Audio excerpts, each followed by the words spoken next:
کافر کہنے والے، شہید ذوالفقار علی بھٹو کو غدار کہنے والے آج شہید ماننے کو تیار ہے. ہم اس بات پہ فخر کرتے ہیں. شہید محترمہ بینظیر بھٹو کے بہت قریبی ساتھی میرے ارد گرد بیٹھے ہیں.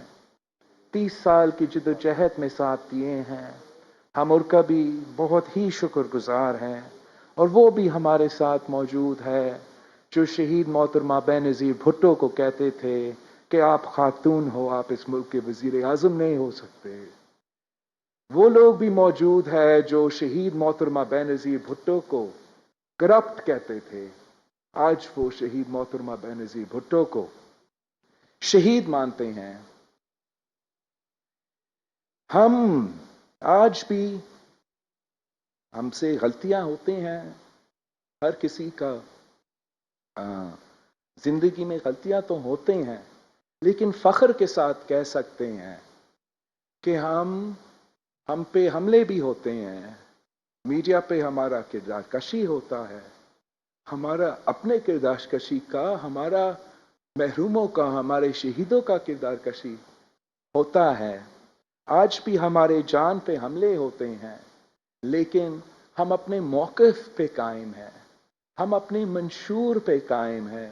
کبھی کبھار ہم کامیاب ہوتے ہیں، کبھی کبھار ہم کامیاب نہیں ہوتے ہیں، لیکن ہمارا ایمان ہے کہ ہار جیت اللہ تعالیٰ کے ہاتھ میں ضرور ہے.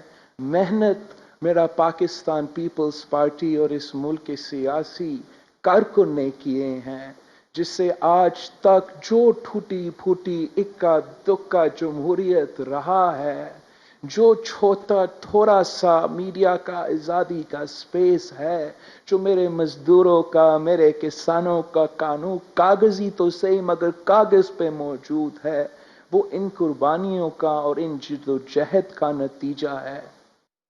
آج پاکستان ایک ایسا وقت سے گزر رہا ہے جہاں ہمیں بتایا جاتا ہے کہ ہم مدینہ کے ریاست میں ہیں، مگر مدینہ کے ریاست کا یہ حال ہے کہ پاکستان کے سب سے ایک فیمس موٹر وے پہ اجتماعی زیادتی ہوتی ہے ایک عورت کی، اجتماعی ریپ ہوتی ہے ایک عورت کی ان کے بچوں کے سامنے.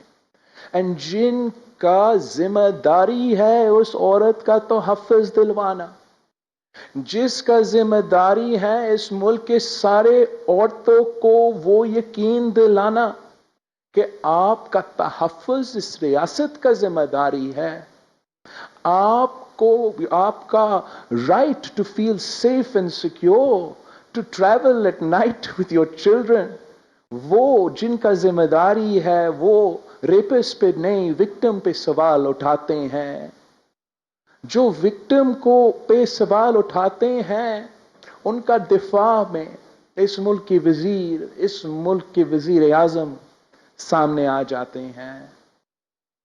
مدینہ کا ریاست کا یہ حال ہے کہ آپ کو شاید پتہ ہو یا نہ ہو، لیکن ملک بھر میں اس وقت سیلاب متاثرین ہے. میرا اپنا صوبہ سندھ سے 2.5 ملین پیپل افیکٹڈ ہے.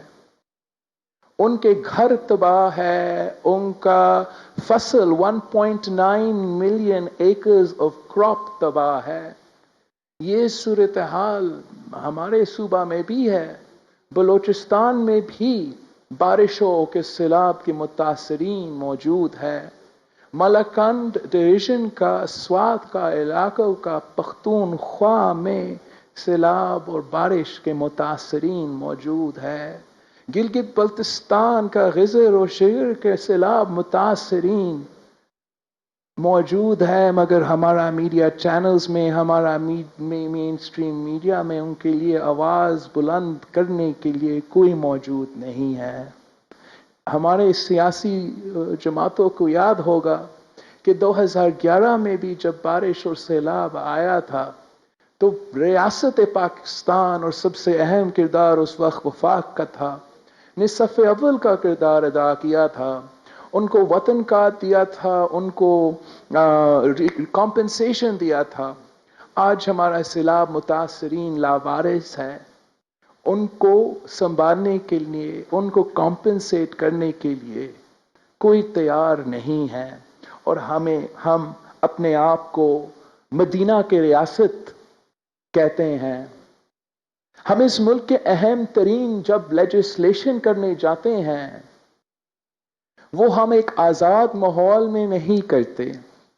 آج تک جو اس نیشنل اسمبلی میں اہم لیجسلیشن ہوا ہے، امپورٹنٹ لیجسلیشن ہوا ہے، وہ رولز کو انڈرمائن کر کے، ہمارا آئین کو انڈرمائن کر کے، ہمارا پارلیمان کو بے اختیار کر کے زبردستی سے پاس کروائے گئے ہیں۔ آپ کو جو مختلف رائے ہے، جو دوسرے سائڈ کا رائے ہے، آپ کو موقع ہی نہیں دیا جاتا۔ اگر میں کل کا نیشنل جوائنٹ سیشن کا اگزامپل آپ سب کے سامنے رکھوں، جس میں ہمارا اسپیکر صاحب ہمارا ووٹ کا ری کاؤنٹ کے مطالبہ پہ ساتھ نہیں دے رہا تھا۔ ہمارا حق ہے کہ ہر ووٹ پہ وہ ہمارا تعداد گنے۔ اگر ہمارا ووٹ نہیں گنا جائے گا، ہمارا آواز نہیں سنا جائے گا، تو ہم جیسے جماعتیں بھی مجبور ہوں گے۔ ہمیں بھی سوچنا پڑے گا کہ آخر ہم کب تک اس پارلیمان کو ایک ربر سٹیمپ کی حیثیت میں دیکھنا چاہتے ہیں۔ ہم جانتے ہیں کہ مدینہ کے ریاست میں بولنے کا آزادی تو تھا، یہاں تو آپ کا نام نیاد حکمرانوں کے پاس بھی وہ آزادی نہیں ہے۔ آپ کے قائد حزب اختلاف یا حزب اختلاف کے ممبران کے لیے زیادہ پابندیاں ہیں۔ ہم جہاں دیکھتے ہیں مدینہ کے ریاست میں، تو ہم انصاف کے لیے عدالت کی طرف دیکھتے۔ اسلام نے ہمیں قانون دیا، اسلام نے ہمیں حق دیا، اسلام نے ہر شہری کو، ہر مسلمان کو، غیر مسلم کو حقوق دیے، اسلام نے مرد کو بھی اور عورت کو بھی حقوق دیا۔ لیکن ہمارا نیا پاکستان میں ہر طبقہ کے حقوق سلب کیے جا رہے ہیں، ہر طبقہ کا حقوق سلب کیا جا رہے ہیں۔